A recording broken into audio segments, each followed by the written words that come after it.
तो भाई तुम्हारे को तुम्हारी सूरत कितनी बार देखना, कॉर्पोरेशन में भी तुम्हारी सूरत देखना, एमएलए इलेक्शन भी तुम्हारी सूरत देखना, एमपी इलेक्शन में भी तुम्हारी सूरत देखना, हर जगह कितने भाई क्या आपके रावण के जैसा 100 मुख है क्या है।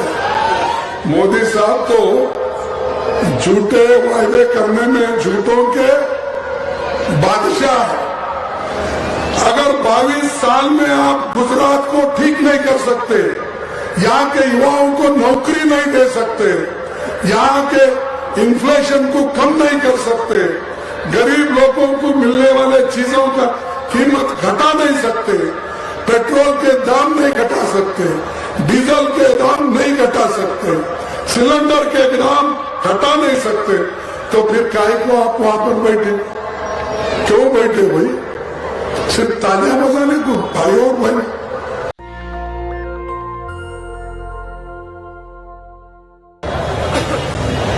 अभी तक आपने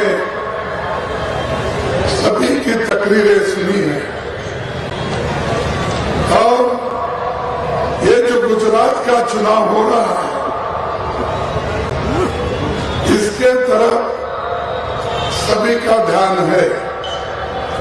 सारे देश इस चुनाव के तरफ देख रहे हैं कि गुजरात के लोग सही फैसला लेंगे इस बार या नहीं, इसको देख रहे हैं।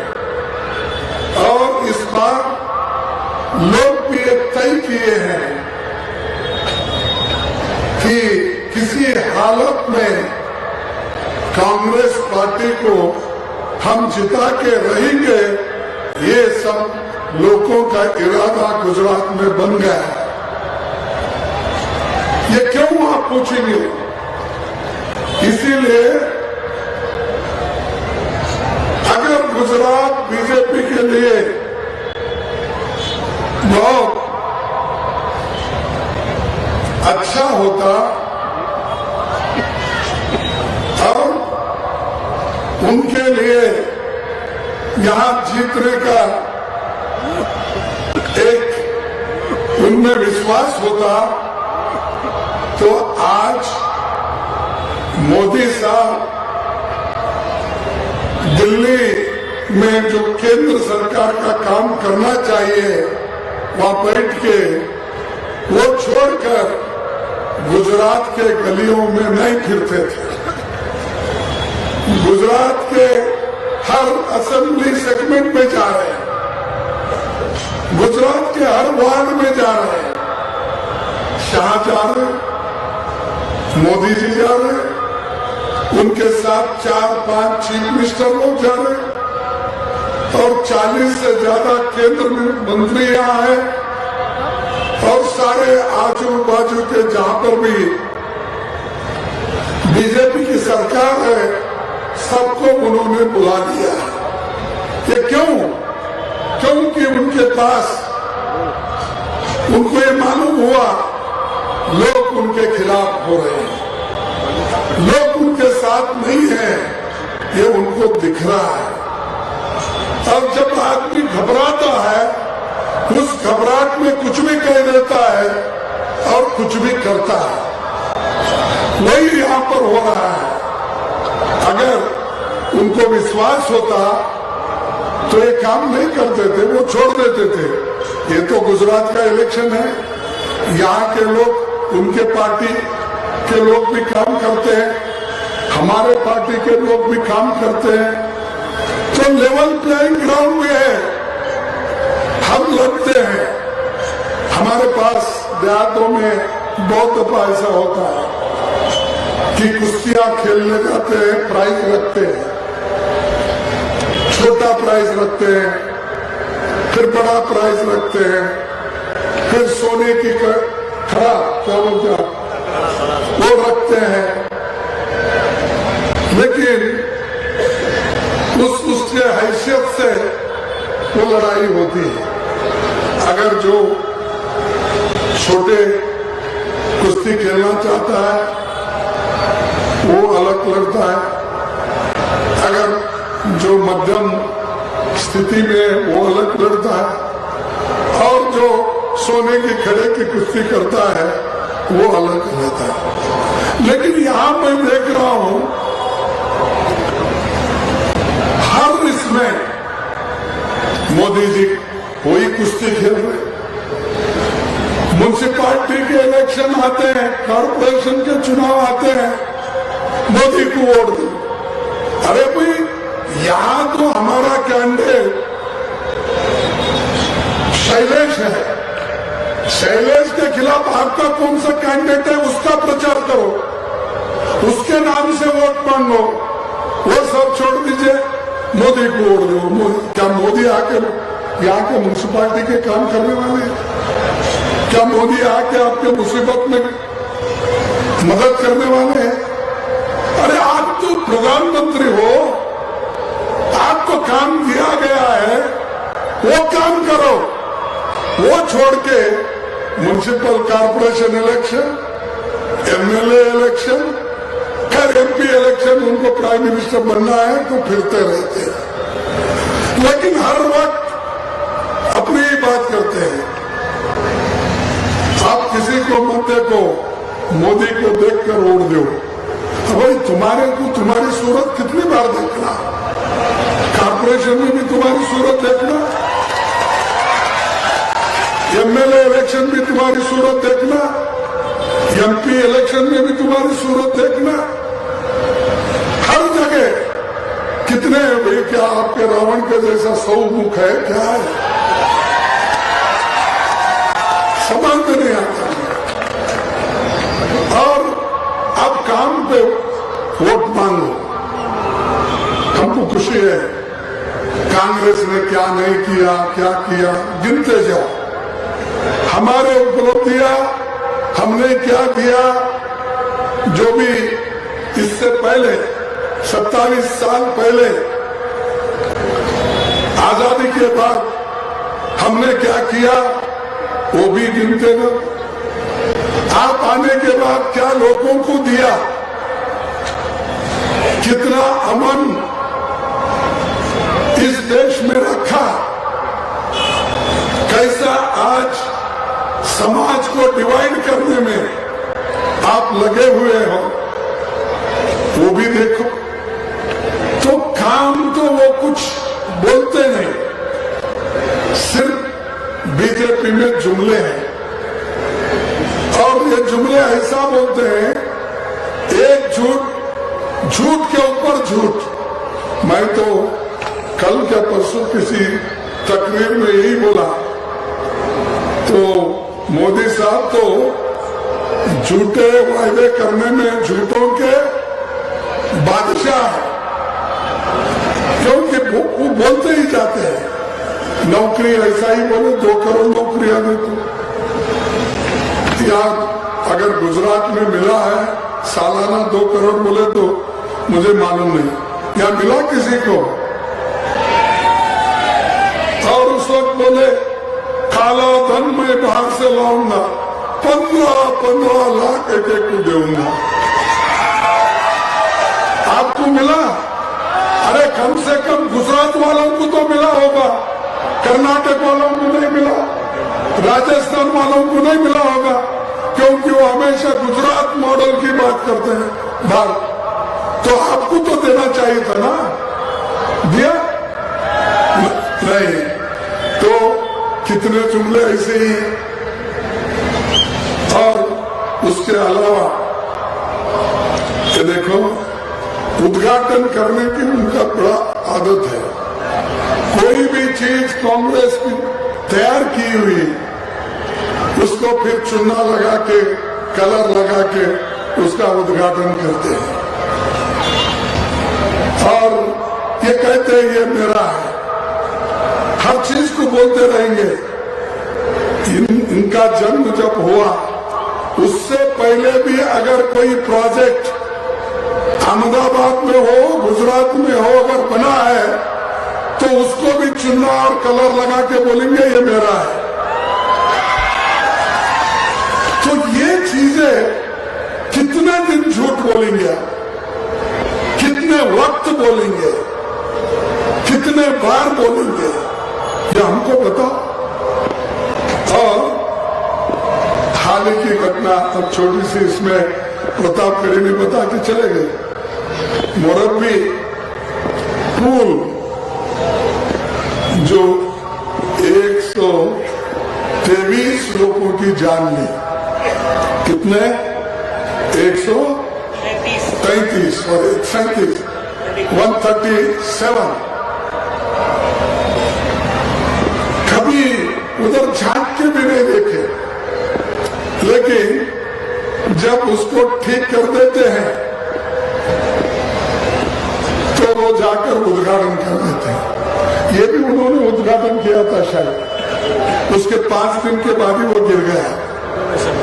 रिनोवेशन, तो रिनोवेशन का भी वही करते हैं, रिपेयर का भी वही करते हैं, रेस्टोरेशन का भी वही करते हैं, हर चीज का इनॉग्रेशन करते हैं। किए 137 लोग मर चुके। कितना कंपेंसेशन उनको आपने दिया, कितने लोगों को जेल में डाला, कितने लोगों के ऊपर आपने FIR किया, क्यों नहीं किया, किस वजह से नहीं किया? क्योंकि वो बड़े बड़े कॉन्ट्रैक्टर, अमीर लोग आपके साथ हैं। उनको कहां पकड़ेंगे? आप तो कभी नहीं पकड़ेंगे आप उनको, और उनको प्रोत्साहन देंगे, नए नए काम देंगे। तो हालत मोरबी में जो लोग मर गए उनकी चिंता उनको नहीं है। नकली शराब इतनी बिकी जाती है यहाँ पर, लोग वो पी पी के मर रहे, उधर उनका ख्याल नहीं, ध्यान नहीं है। ड्रग्स या गुजरात के पोर्ट से आ रहे हैं, वो पकड़ रहे नहीं। ये सब सामान्य जनता, कॉमन मैन को उसके ऊपर असर पड़ रहा है। वो आप लोग ध्यान नहीं आपका। और नौकरियों के लिए युवाओं को बोलते कि जगह खाली है, भर्ती करना है तो पेपर पर्चे भरो। बहुत से लोग ये अपना एप्लीकेशन देते हैं, लेकिन 22 बार पेपर लीक हो गए, 22 बार। और गुजरात में 4-5 लाख वैकेंसीज हैं, आप भर्ती नहीं कर रहे। अगर भर्ती करें उसमें कौन आएंगे? रिजर्वेशन के लिए शेड्यूल कास्ट के लोग जाएंगे, माइनॉरिटी के जाएंगे, बैकवर्ड के जाएंगे, ST के जाएंगे।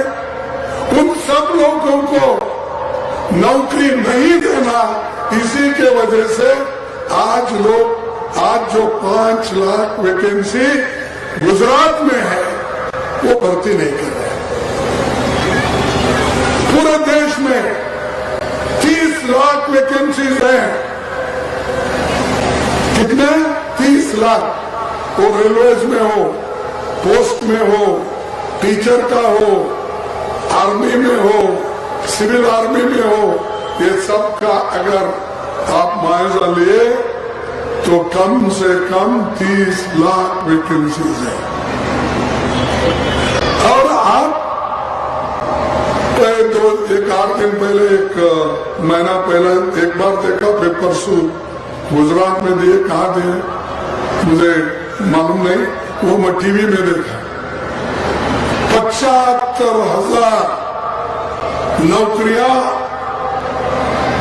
गवर्नमेंट दे रही है, और उसके सर्टिफिकेट कौन बांट रहे हैं? इस देश के प्रधानमंत्री। अरे भाई, जो काम एक क्लर्क कर सकता है, जो एक डिप्टी सेक्रेटरी कर सकता है, वो ऑर्डर भेजता है अपॉइंटमेंट के। आपकी जरूरत है उसके लिए। आप पहले ये जवाब दो पहले आप नई नौकरियां तुम देने का वायदा किए थे, वो छोड़िए, लेकिन 30 लाख वैकेंसीज क्यों नहीं भर रहे? क्योंकि अगर 30 लाख वैकेंसीज भरे तो इसमें कम से कम 16 लाख वैकेंसी गरीबों को मिलेगा। वो नहीं चाहते ये भरने के लिए, वो नहीं चाहते कि SC/ST लोग को भरने के लिए, वो नहीं चाहते कि इकोनॉमिकली वीकर सेक्शंस को नौकरी देने का। और ये हमको सिखा रहे हैं। कांग्रेस ने कुछ नहीं किया 70 साल में, सब 70 साल में इन्होंने किए, पैदा होते ही सब काम शुरू ही किए डेवलपमेंट का। थोड़ा तो इस देश को आजादी दिलाने में पार्टी के खिलाफ आप बात करते हो। जो महात्मा गांधी जी गुजरात से आते हैं, सारी दुनिया आज उनकी तारीफ करती है, वो हमारे राष्ट्रपिता है, वो आजादी दिलाए, उनका याद नहीं करते, उनका याद अब कभी भी नहीं करते। लेकिन गोडसे का याद करने में आप कभी भूलते नहीं। आज यूपी में उन्हीं की सरकार है, वहां गोडसे की फोटो लगा के हाथ डालते हैं, गांधी जी को, नेहरू जी को गालियां देते हैं। लेकिन कभी RSS बीजेपी गांधी जी की फोटो लगाकर अपने ऑफिस में पहले पूजा भी नहीं करती थी, याद भी नहीं करती थी, उधर देखती भी नहीं थी।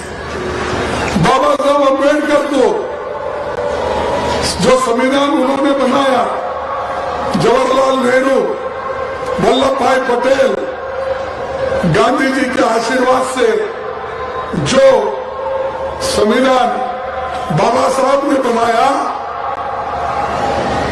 उसके बारे में भी आप अलग बात करते हो। अम्बेडकर को एक तरफ, पंडित जवाहरलाल नेहरू जी को एक तरफ, सरदार वल्लभ भाई पटेल को एक तरफ, सुभाष चंद्र बोस को एक तरफ। अरे हमारे सब लीडरों को अलग अलग करके लोगों में, युवाओं में जहर फैलाने का काम करते हैं। अरे आप अपनी बात करो। आपको हुकूमत यहां मिली 27 साल हो गए और सेंटर में आपको प्रधानमंत्री का पद मिला, अब 9 साल से आप वहां हो। कम से कम यहां 13.5 साल उन्होंने चीफ मिनिस्टर रहे, सेंटर में आज 9 साल हो गए, 22 साल करीब। अगर 22 साल में आप गुजरात को ठीक नहीं कर सकते, यहाँ के युवाओं को नौकरी नहीं दे सकते, यहाँ के इन्फ्लेशन को कम नहीं कर सकते, गरीब लोगों को मिलने वाले चीजों का कीमत घटा नहीं सकते, पेट्रोल के दाम नहीं घटा सकते, डीजल के दाम नहीं घटा सकते, सिलेंडर के दाम घटा नहीं सकते, तो फिर काहे को आप वहां पर बैठे? क्यों बैठे भाई? सिर्फ तालियां बजाने को? भाई और भाई आप करके दिखाओ। इसीलिए तो हमारा इलेक्शन मैनिफेस्टो, उसमें से कई चीजें गहलोत साहब ने बताई, वो चीज हम करके दिखाएंगे। जो हम कहते हैं वो करते हैं। हमने कहा था, सोनिया गांधी जी ने कहा था कि गरीबों को मैं भूखे मरने नहीं दूंगी, मैं फूड सिक्योरिटी एक्ट लाकर हर एक को पेट भरने के लिए मैं अनाज दूंगी। तो हमने दिया। जिसको काम नहीं है, नरेगा में काम देने का हमने काम किया। जो बच्चे सरकारी स्कूल में जाते हैं या दूसरे स्कूल में जाते हैं, उनको वहां पर एजुकेशन ठीक नहीं मिलता था, तो कंपलसरी एजुकेशन एक्ट लाए। वो एक्ट लाने के बाद आज बहुत से बच्चों को एडमिशन्स मिल रहे हैं। इसी तरह से हमने हर चीज जो हमने वायदा किया था उसको निभाया। किसानों का कर्ज माफ करने का सोनिया गांधी जी, मनमोहन सिंह जी मिलके 72,000 करोड़ किसानों का कर्ज माफ किया। आप क्या कर रहे हैं? कभी भी पूछे तो मैं बहुत कुछ किया, अभी कर सकता हूं। अरे बहुत कुछ दिखाओ तो सही, कौन से काम आपने किया। आज आप अगर आंकड़े देखेंगे, ह्यूमन इंडेक्स क्या कहते हैं उसको हिंदी में, जो मानवीय, हाँ, मानव सूचकांक, यानी इसमें तो मनुष्य के लिए, यानी हर बच्चों के लिए उनको पोषण जो किया जाता है, प्रोटीन जो मिलता है, सबसे कम अगर कहाँ मिलता है बच्चों को पौष्टिक आहार, तो वो गुजरात में मिलता है कुपोषण। आप देखिए इंडेक्स निकाल के पूछिए, अगर आया था सबसे कम कदम के बच्चे अगर कहाँ पैदा हो रहे, वो गुजरात में हो। और 28,000 टीचर्स वैकेंसी खाली है, तो बच्चे कैसे पढ़ेंगे भाई? 20,000 क्लासरूम बन रहा है, ये सब कुछ नहीं दे रहे। बात कर रहे हैं कि हम आगे बढ़ रहे हैं, आगे हम बुलेट ट्रेन लाएंगे। कहाँ है भाई बुलेट ट्रेन आपकी? आप वायदा करके तो 6-7 साल हो गए, आपकी बुलेट ट्रेन अभी नहीं भाग रही। जो पैसे लाकर जनता की भलाई के लिए, अच्छाई के लिए उसका उपयोग करना चाहिए। आज चंद लोगों के जेब में वो पैसा जा रहा है। और एक बात मैं बताना चाहता हूं,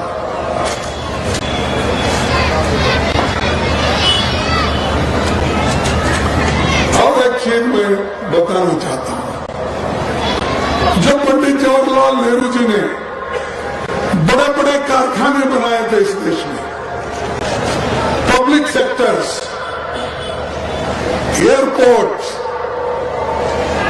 कांग्रेस ने बनाई थी, पोर्ट्स, ऐसे बहुत सी चीजें हमने बनाई देश को एक रखने के लिए, देश के प्रगति के लिए, देश के उन्नति के लिए। बड़े बड़े कॉलेजेस खोले, एम्स जैसे सेंटर खोले, ITI खोले, सब चीजें हमने की। लेकिन अब आप क्या कर रहे हो? एक एक करके अपने दोस्तों को बेच रहे हो। वो देश दोस्त लोग खाकर मोटे हो रहे हैं और बच्चे कुपोषण से दुबले हो रहे हैं। यही नीति है आपकी। तो इसलिए दोस्तों, इस बार कांग्रेस पार्टी को आप हुकूमत में लाइए। हमारा हमको एक बार चांस दो। उनको तो 27 साल से आप देख रहे हो, हमको सिर्फ एक बार 27 साल के बाद तो एक बार चांस देखो। तो फिर हम आपको आज जो हमने कसम खाई है कि डेमोक्रेसी को टिकाने का, संविधान को बचाने का, सबको मिलकर चलने का, जो राहुल गांधी जी ने भारत जोड़ो यात्रा निकाली है, वो सब समाज को जोड़ने का, सब भाषाओं के लोगों को जोड़ने का, सब लोगों को जोड़कर कदम पे कदम डालकर आगे चलने का हम सिखाए। आप क्या सिखा रहे हो? लोगों को तोड़ने का। हम जोड़ने का सिखाते, आप तोड़ने का सिखाते। यही फर्क है आप में और। इसीलिए समय की कमी है, और ज्यादा कुछ बोलना नहीं चाहता। नेशनल दस्तक की आपसे गुजारिश है कि अगर इसको बचाना चाहते हैं तो नेशनल दस्तक को सब्सक्राइब करने के लिए रेड कलर के सब्सक्राइब बटन को दबाएं, फिर बेल आइकन की घंटी दबाएं। नेशनल दस्तक को बचाने के लिए बहुत जरूरी है कि हर खबर को शेयर करें, लाइक करें, कमेंट जरूर करें।